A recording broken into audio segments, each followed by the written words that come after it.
Kemarin saya kirim paket, paket saya hancur sampai di tujuan. Saya udah beberapa kali ngalamin hal kayak begini. Saya kirim di jasa pengiriman A, sama, pernah kejadian juga. Jasa pengiriman yang B, sama, pernah kejadian juga, punya saya rusak. Saya kirim di yang jasa pengiriman yang C, sama juga kejadian. Paket saya terakhir rusak juga. Ini solusinya gimana ya?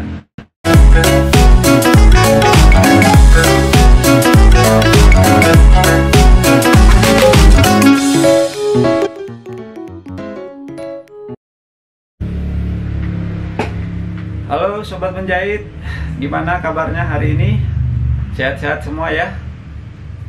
Hari ini saya tidak akan memberikan tutorial bagaimana cara menjahit atau bagaimana cara menjahit tas. Tapi hari ini saya akan memberitahukan hal lain yang mungkin juga teman-teman perlu ketahui, apalagi teman-teman yang produksi jahit-menjahit kemudian dikirim dan dijual online. Nah teman-teman mungkin salah satu daripada online shop yang ada di Indonesia. Jadi buat teman-teman yang online shop yang berdagang di marketplace atau berdagang di WA group mungkin atau di Facebook, teman-teman tentunya mengirim paket menggunakan jasa kurir.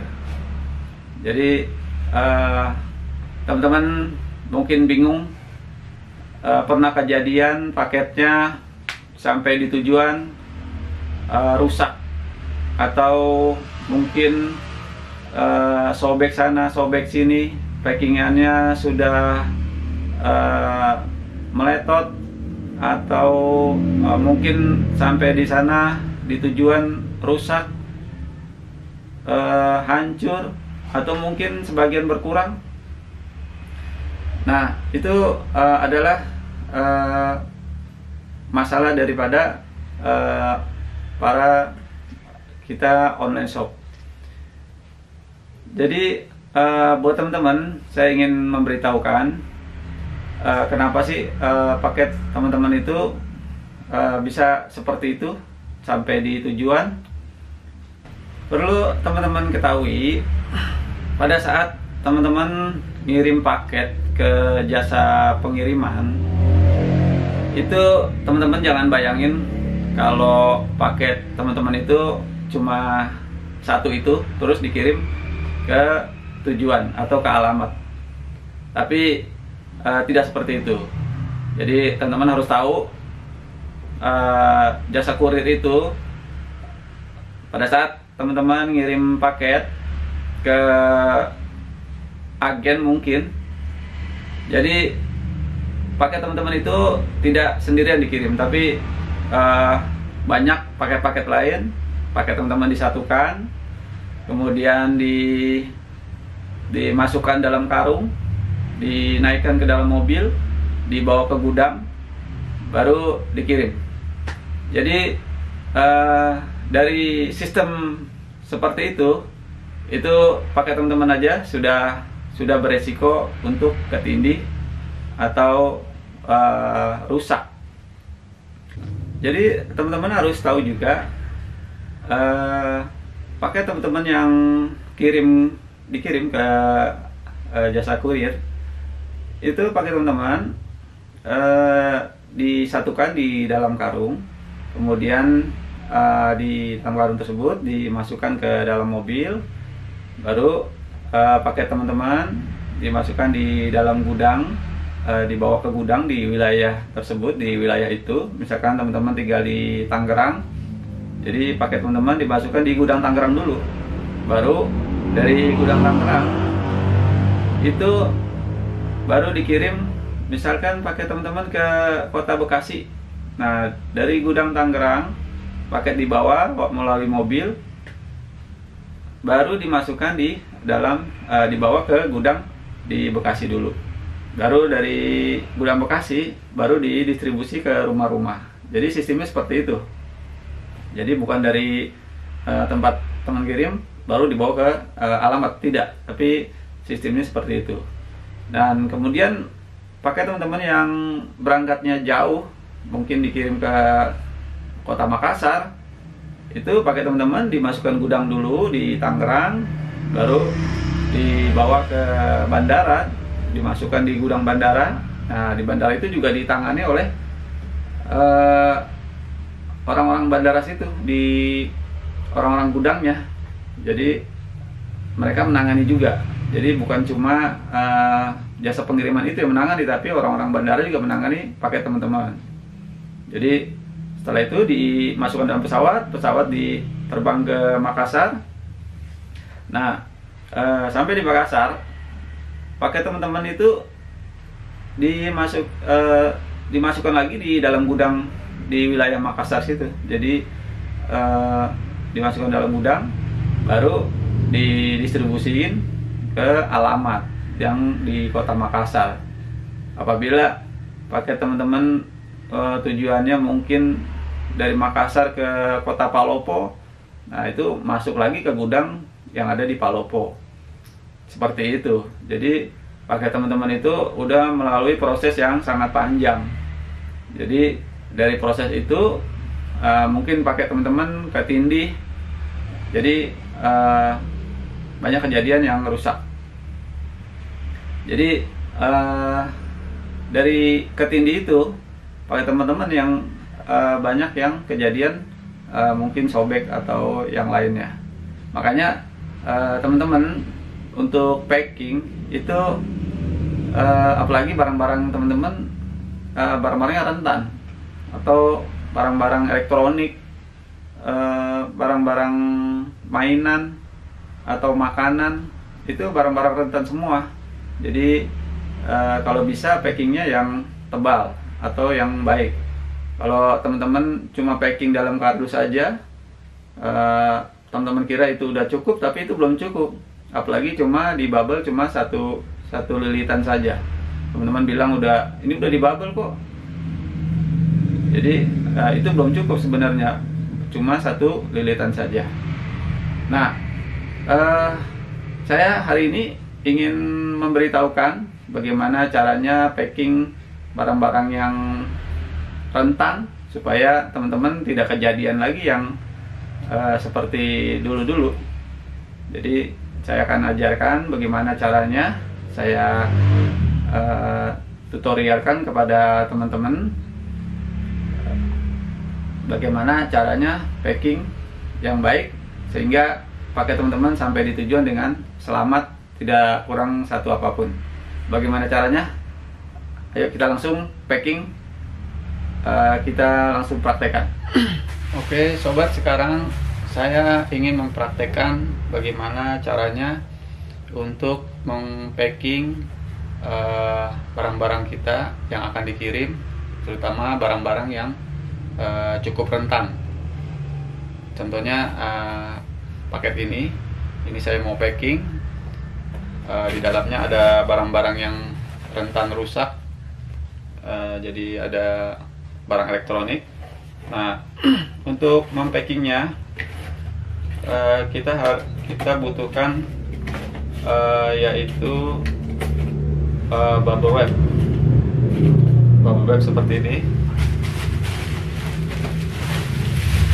Mungkin teman-teman tahu benda ini bubble wrap, plastik yang ada gelembung-gelembung kecilnya. Ini cukup efektif buat mempacking barang-barang kita yang akan dikirim. Untuk mempackingnya sekarang saya praktekkan bagaimana caranya. Kita potong aja bubble wrap ini sekitar 80 cm untuk paket yang seperti ini, yang kecil ini. Jadi 80 cm kita lipat dua.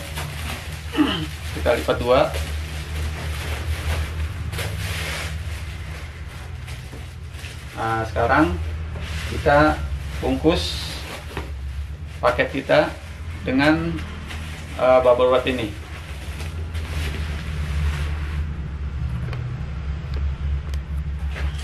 Seperti ini caranya.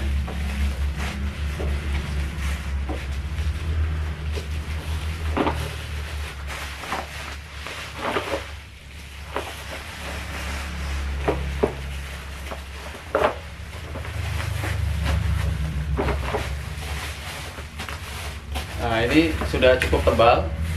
Ini perkiraan ada 8 lapisan. 1, 2, 3, 4, 5, 6. Ada 6 lapisan.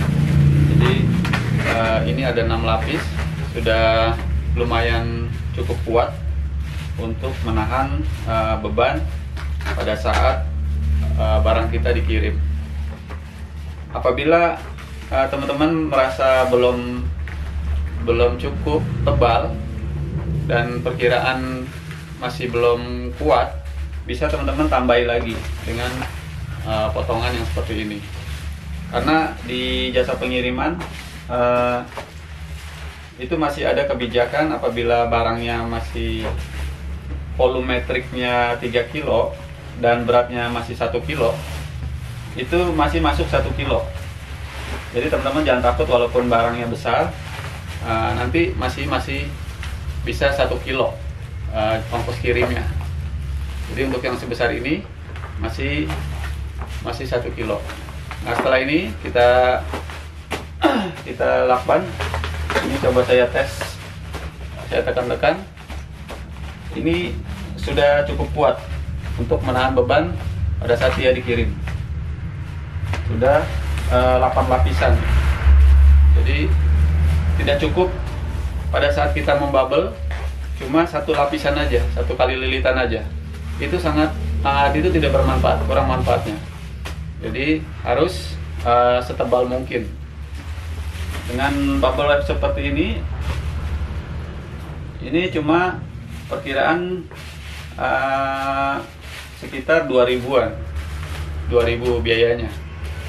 Jadi teman-teman mungkin ada tambahan biaya untuk packing seperti ini, tapi cukup efektif buat menahan paket kita supaya tidak rusak ya. Jadi ini langsung kita packing dengan lakban, kita lakban ya.